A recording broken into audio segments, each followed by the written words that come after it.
I speak to you in the name of the one holy and living God.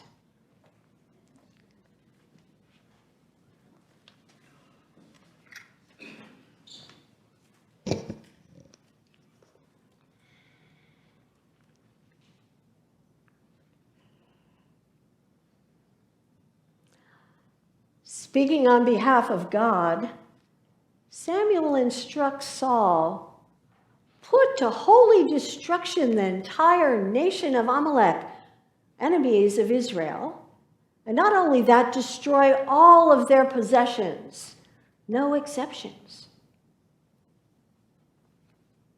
A little bit later, when Samuel hears the baaing of sheep and the braying of cattle, he questions Saul, who confesses, "Oh, I was afraid of the people, and so I obeyed the people's voices."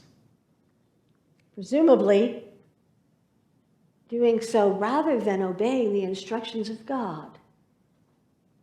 Saul allows pressure from the people to overrule what he knows to be God's will.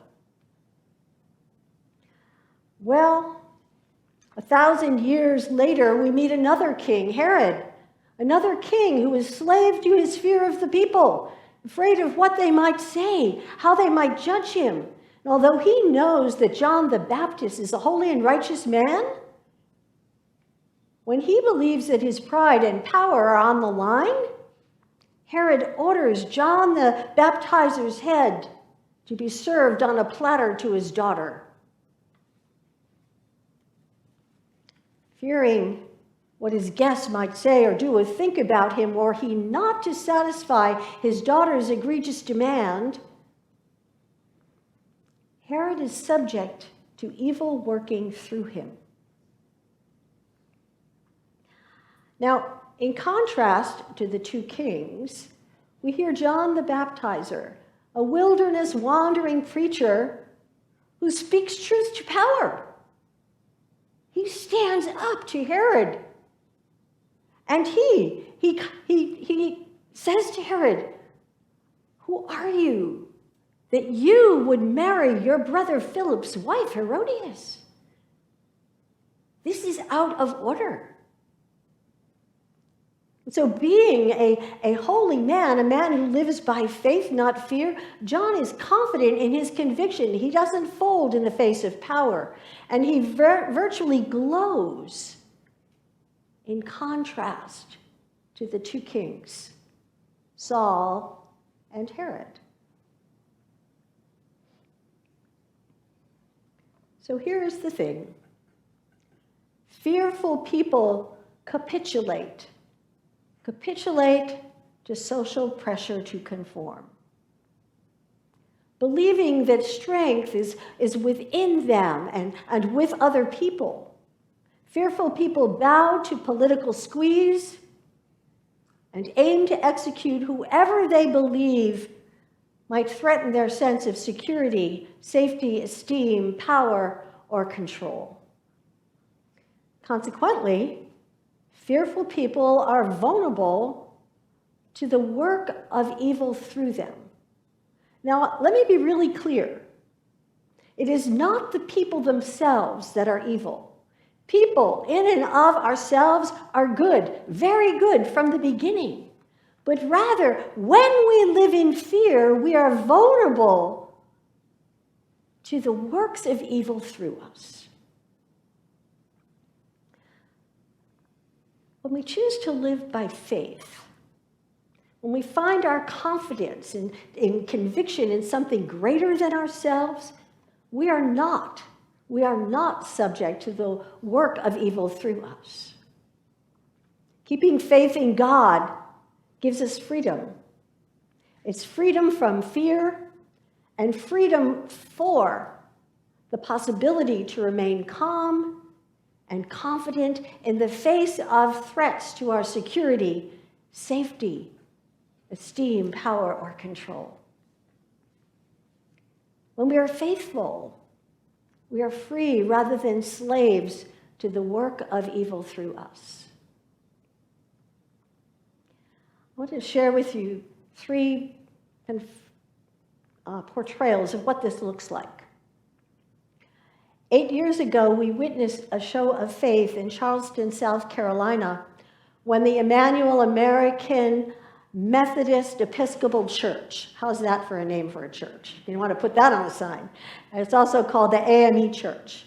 When the AME Church responded to the murder of their senior pastor and 8 of their church members who were gunned down during a Bible study. You might remember that. Some of you remember that? Yeah. Well, rather than eat the bait of evil, which could have very well set off riots and even a race war, the leaders and the people of the AME Church chose to respond with calm confidence. These faithful people were free to do so. They were free to respond peacefully because they choose to live in faith, not fear. And so 4 days after this tragic shooting, during their Sunday morning worship service, the Reverend Goff pierced the hearts of the people in those pews and across the nation when he preached, "Some wanted to divide the races, black and white and brown, but no weapon formed against us shall prosper." That morning, outside the doors of the AME Church was stretched a really large banner which read, "Holy City," a nickname for Charleston. "Holy City, let us be the example of love that conquers evil. Let us be the example of love that conquers evil." How? By choosing faith. Because faith leaves no room for the work of evil's hateful hand through us. And this is what the families in Lancaster, Pennsylvania did 17 years ago. I think you remember this story too. It was the hateful shooting of 10 of their daughters who were in their Amish schoolhouse. This heartbreaking incident shook and shocked the nation. Strangers contributed more than $4 million to assist the Amish families.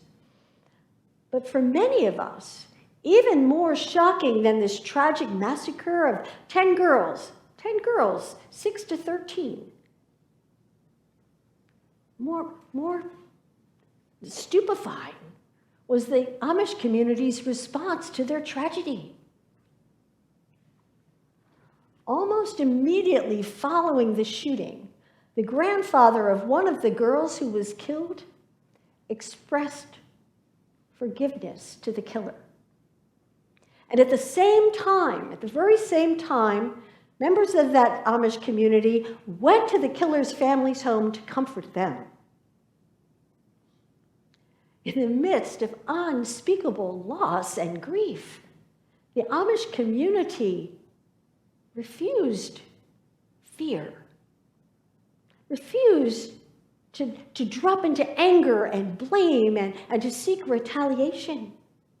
Instead, they choose to respond with calm conviction, which they had the freedom to do because they choose to live in faith, not fear. And living in faith leaves no room for the hateful hand of evil to work through them.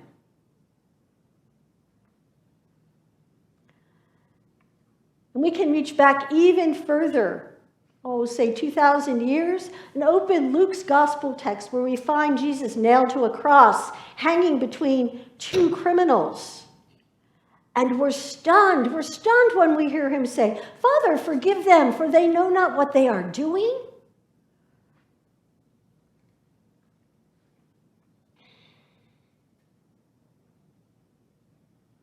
I believe Jesus' words are intended for the criminals, for the disciples who abandoned him, and for the people, all of the people who participated by their action or inaction in his brutal suffering and death.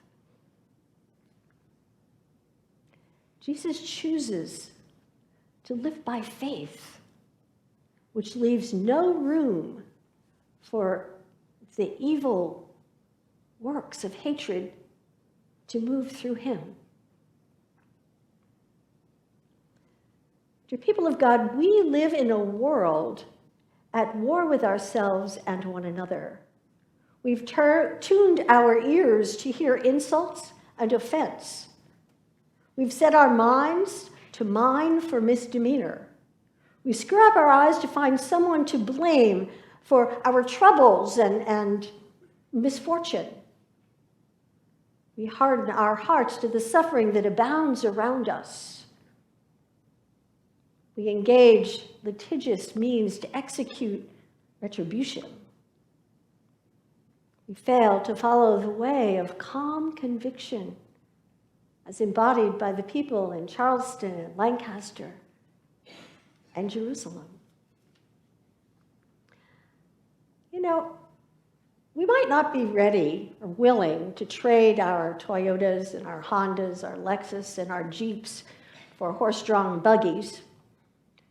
I don't know about you, I'm not. Well, I wouldn't mind having a horse. We probably aren't ready to exchange our store-bought clothes for hand-stitched threads like our Amish sisters and brothers. But I believe the time is long, long, long overdue for us to choose to live in faith, not fear. Regardless of what other people may say or think about us. Think of our Amish sisters and brothers.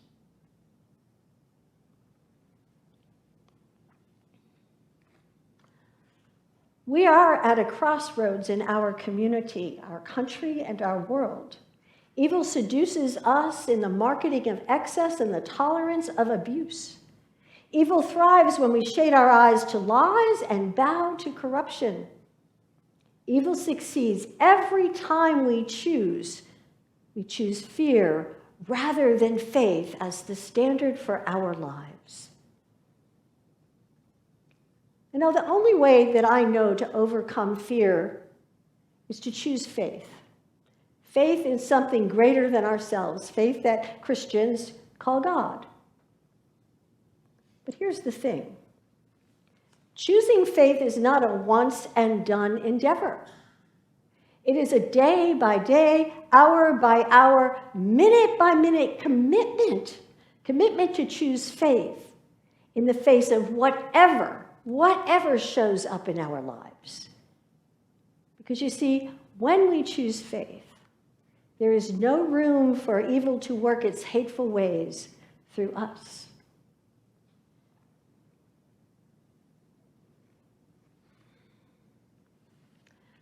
Dear people of God, two questions loom for us this day.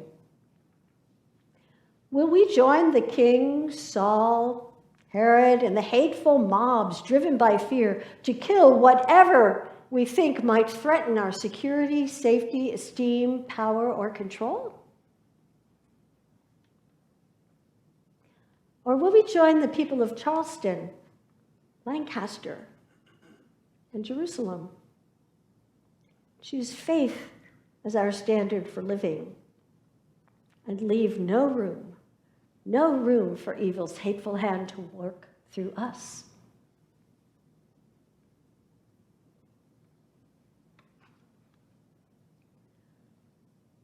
What do you choose?